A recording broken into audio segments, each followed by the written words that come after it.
Christmas Eve. Throughout the city, revellers toast to good cheer and goodwill.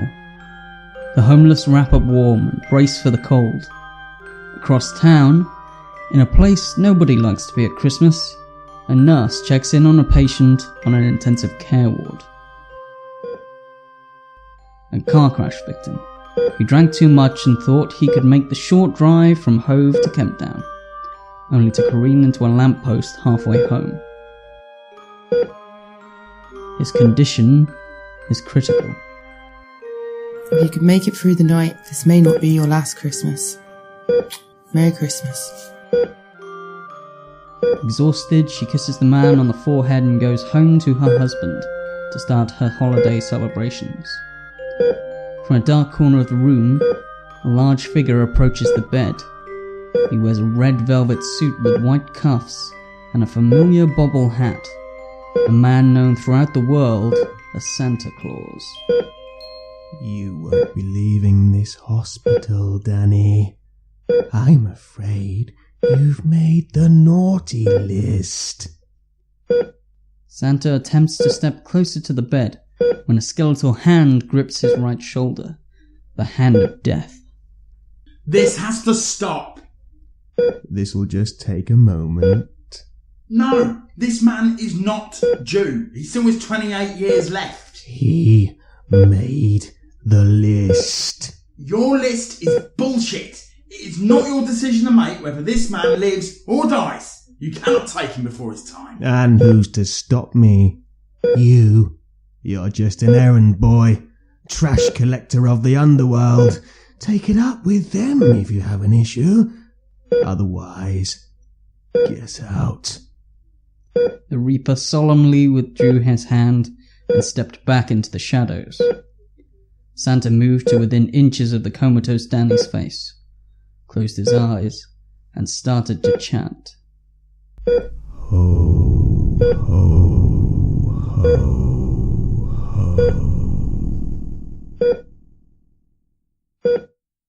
It took only seconds for the man known for bringing gifts and happiness to the world to steal the rest of Danny's time on this earth. A potential future that involved meeting the love of his life 5 months from now, bringing up a pair of twin girls named Alicia and Tess, before succumbing to cancer 28 years from now.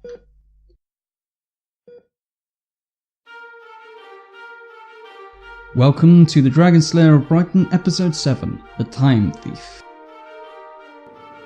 Deep within the Netherworld stands the Tower of the Fates, home to 3 sisters, Clotho, Atropos, and Lachesis.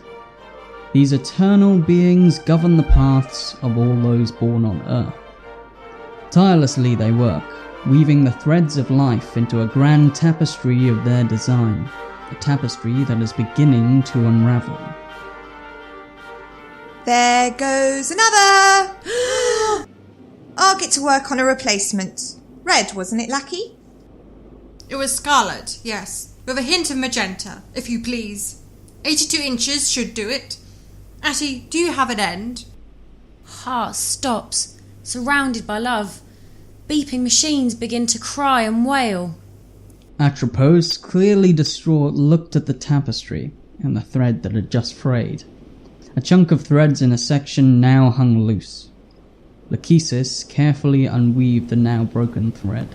Maggots in the eyes, dust in the soul. It's breaking down and filled with holes. Oh, don't worry, Atty. We'll fix it, you'll see. Clotho starts to spin a new thread from the very fabric of the universe. A new child born into the world, represented by this new life thread. She will be a passionate soul, a landscape gardener, living to the grand old age of 82. Just then, death materialises in the centre of the room, clearly distressed. Can it be repaired? On it! This is getting insane. He's taken too much this time. It's going to take a very long time to weave another thread into the design without compromising my work here. It all has to intersect and make sense. Does no one appreciate good art these days? I'm sorry, Lachesis. I couldn't stop him. I tried, but I was afraid. Hush now, my sweet. Atropos approaches Death and lays her head on his bony shoulder, slowly stroking his cheekbone with the back of her hand and licking the dust off it. It's okay, Grim. We know it wasn't your fault. Your soul is kind, and violence just isn't in your bones. Is there nothing we can do? The balance has been tipped too far this time. We must act. But how, Lackey? The saints are all busy with the current crises in the human world. I know, but maybe we can recruit one of the foretold to our cause. Question is, which one? You taste like anguish. Death brushed Atropos off his shoulder and moved closer to Lachesis as she studied the tapestry, looking for the right thread. She stopped and drew her finger across a black thread with flecks of silver. This one should do. He is just starting his journey and has yet to realise his potential. He'll be reluctant, Grim. Oh, and he's a little annoying. Where can I find him? Brighton. At once, Death dissipated into a cloud of smoke. Hurry back!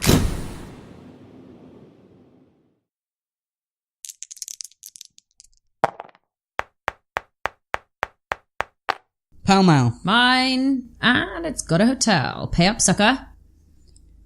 How is it you're so good at the bloody game? Stringent businessman, dear. Now give me my money, bitch. I wish it'd been the Top Hat. Top Hat never fails. $7.50 paid. Thank you kindly. A Lannister always pays his debts. And a Valiant sucks at Monopoly. Technically, I've been rolling your dice, so you owe me for all your good fortune? What can I say? The dice like me. You need to accept that you are in the presence of greatness. You're a dick. Death materializes, standing in the center of the Monopoly board, in all his dark, cloaky goodness. Player 3 has entered the game. Jesus Christ, my eardrums. This is a tiny flat with echoey walls. Just calm down. Look, I'm very sorry if I startled you, but I've come to ask you a favour. No! Don't kill me. It's not my time. I refuse to go. I'm too young. I haven't found love yet, and I haven't swam with dolphins. I don't kill people. I help them over to the other side, and that's not why I'm here. Hello again. Do I know you? Oh, sorry, wrong Death. What? She does that. So if you're not here to kill me, why are you here? I have a job for you. Well, my client base just went up. Just let me get changed into something a little bit more stabby. No need. In an instant, Death, Pointy and Vincent were transported to the Netherworld, to the Tower of the Fates. Yay, you found him! Good work. Excuse me a sec. Oh, God. I did not enjoy that. What's in is out. Yeah, that's pretty clear, Atty. Chloe, can you get the mop, please? On it. Sorry. Loving the artwork, ladies. Keep up the good work. Shiny. Good to see you again, Collada. I see you're well. I go by Pointy nowadays. It's more direct. I see. Well, we have a job for you both. Before we go into that, I've got a few questions. Where the fuck are we? Who are you? And what's with the psychedelic rug hanging on the wall? That is not a rug. It is the grand design of the Moirai. Who are they then? We're the Moirai. Excuse me, just need to... Yeah, sorry. These are the Sisters of Fate. They spin the life threads of all beings. They determine a person's character, how long they will live, and how they will die. The tapestry on the wall is their design for the universe and shows how each life interconnects with the lives of others to form a greater masterpiece. Why are there holes in it? That's why you're here. We need you to help us stop a very powerful man. Jingle, jingle. No presents for you. You've been naughty. Atropos slapped Death on his, tailbone, I guess, in an effort to be sexy, but it was just disturbing. You want us to kill Santa? If it's not too much trouble, yes. You alright? Kill Santa? It's okay, just keep breathing and I'll speak to the nice lady. So what's the issue with Nick? Not Nick. Odin. Odin? He killed Nicholas a long time ago. For a time, he just took his place and carried on Nicholas's work. But then he started to abuse his power. He's been stealing. Yes, thank you, Chloe. I was just getting to that. He's been stealing time from people on the naughty list. Today took nearly 3 decades from a man, so we need to stop him. Why not fire him then? He's not a saint. We don't have that kind of power over him.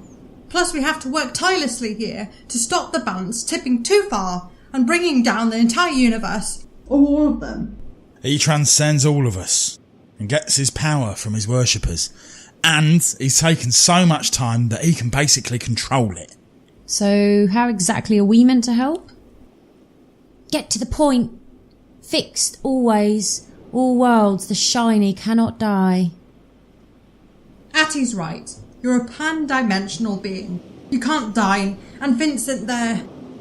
Actually, is he alright? He's gone really pale. It's lots to take in all at once. He'll be alright. Clotho, can you just give him a hug for me? Clotho put the mop aside and moved over to Vincent and gave him a long hug. It's all right. See? Nothing to worry about. Clotho released Vincent and gave him a small kiss on the cheek. Vincent immediately snapped out of his stupor.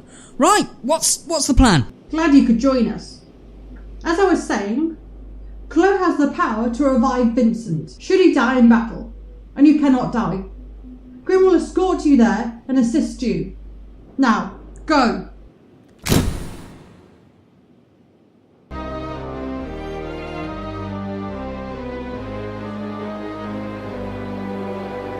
The small band of heroes materialized just outside Santa's workshop. Like an old abandoned factory, many windows were missing. The door was rusted and the walls showed very obvious signs of wind erosion. They readied themselves for whatever horror may lie on the other side, and slowly opened the door and entered the complex. Can I help you? Fuck! The group was struck dumb by the scene before them. The vast factory that was once used to manufacture presents for the children of the world now lay in ruins. Disembodied doll limbs and bits of old bikes were strewn all over the conveyor belts. At the centre, atop a mountain of elf bones, sat Santa, on an elegant throne with the initials SC in moulded gold visible on the backrest. Odin had turned Saint Nicholas's legacy into nightmare fuel.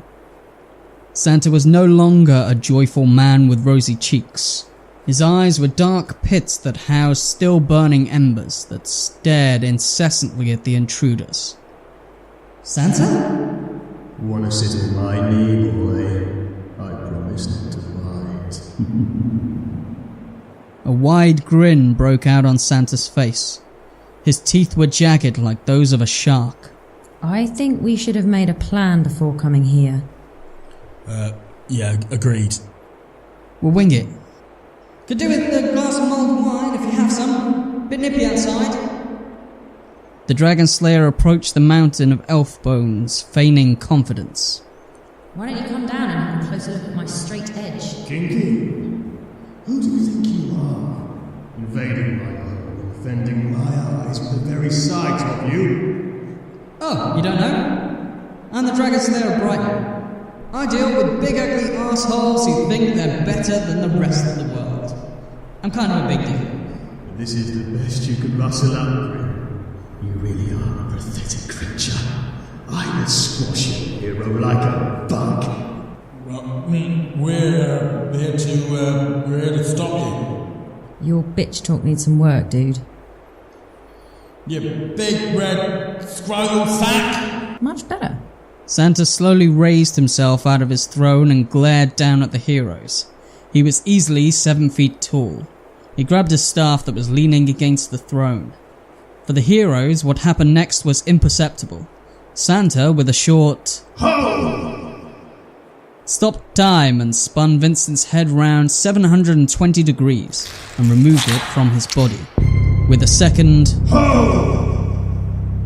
he removed Pointy from her scabbard and travelled to Papua New Guinea to drop her in the erupting volcano Manam. A third left Death in a hermetically sealed room with no chance of escape. Santa made his way back to his throne, sat down and began to laugh at his effortless triumph.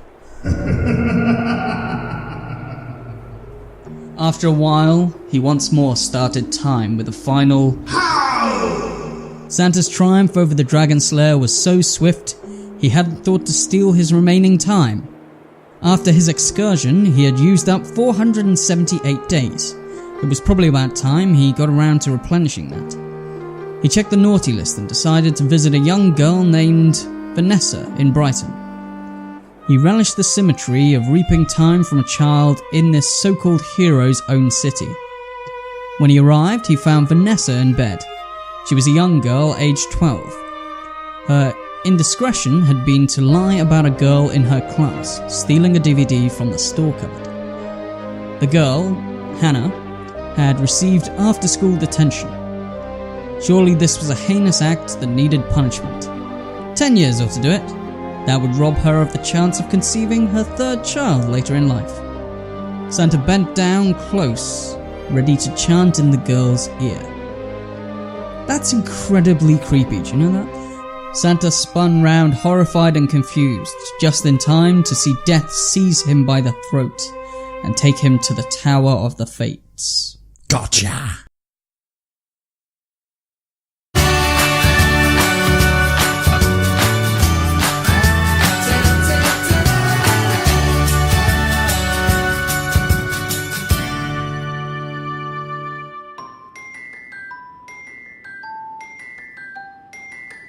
Twas the night before Christmas, and all through the house, not a creature was stirring, except perhaps for our studio audience. Give them a cheer!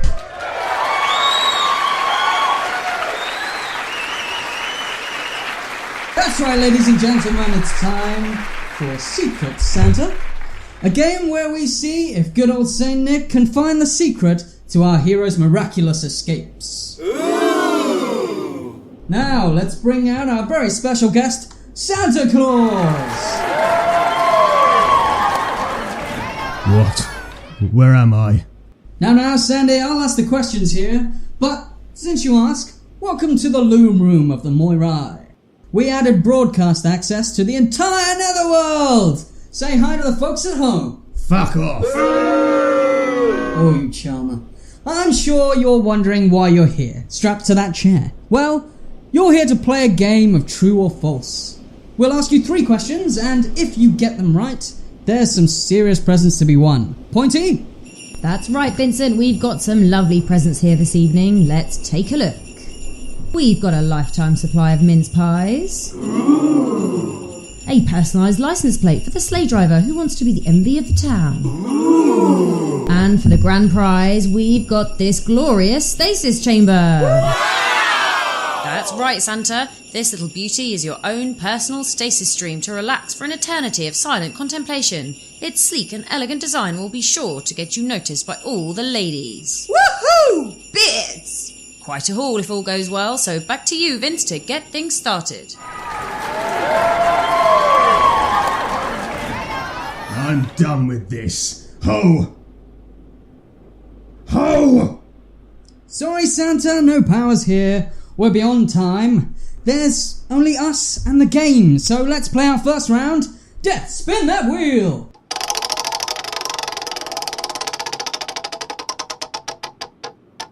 Well, would you look at that? It's Death's Deus Ex Machina machine. Now, over to the Prince of the Posthumous himself.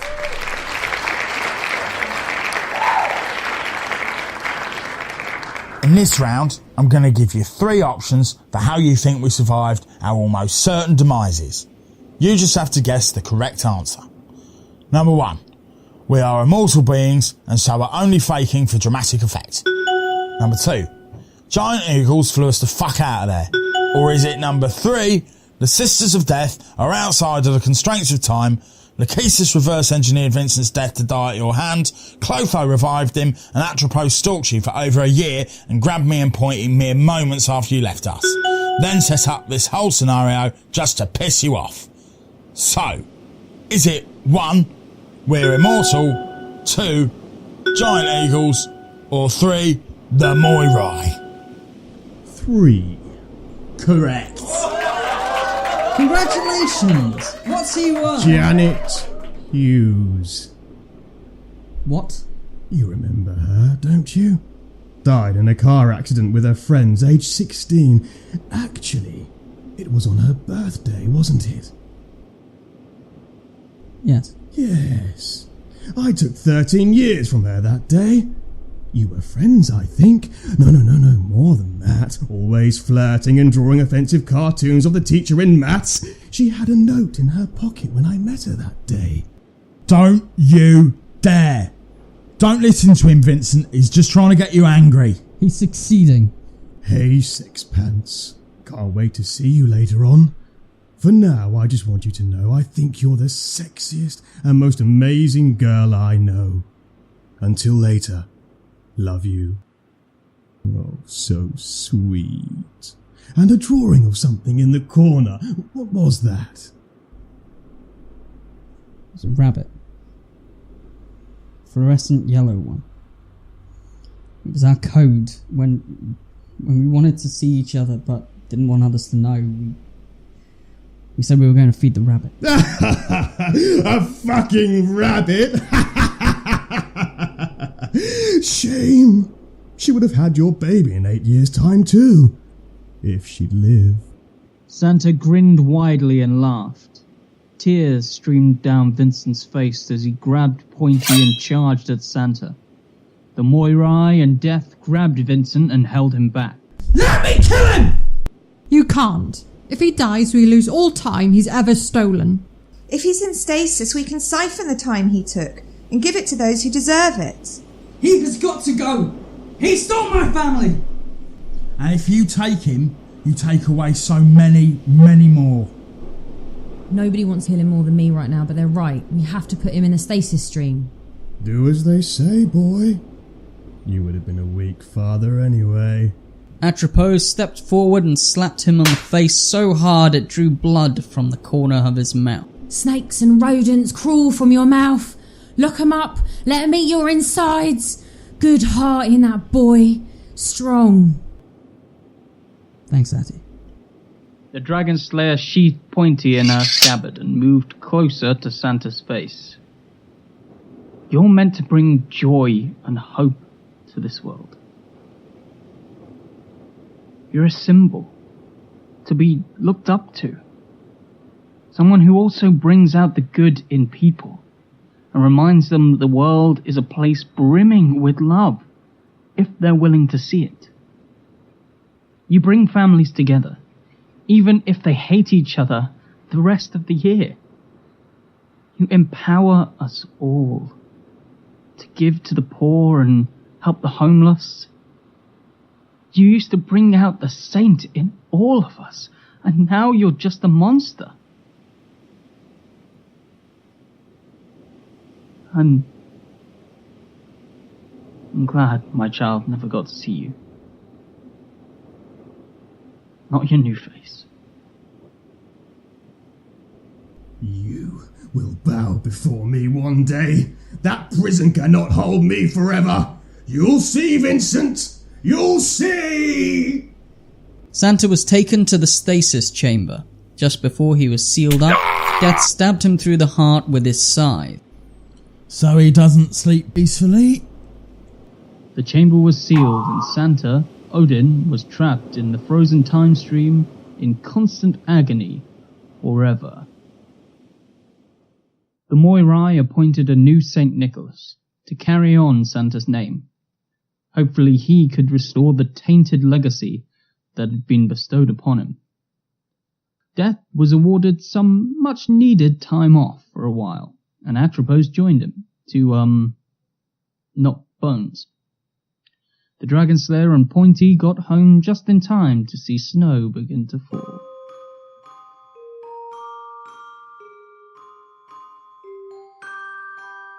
Deep within the earth, an ancient creature stirred. A dark creature with hate in its heart. It looked into a small glass sphere, and in the sphere were visions of Vincent and Pointy watching the snow fall. A familiar voice echoed through a dark network of tunnels.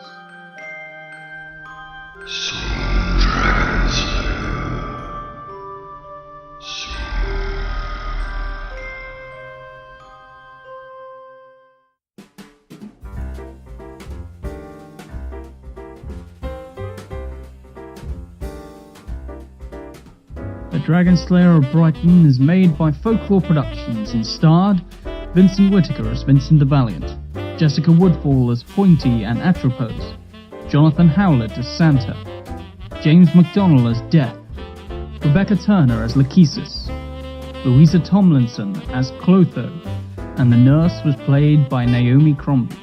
Sound effects from freesfx.com, freesound.org, and sonis.com.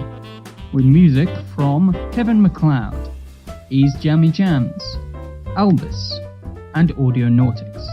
Theme tune created by 1in5.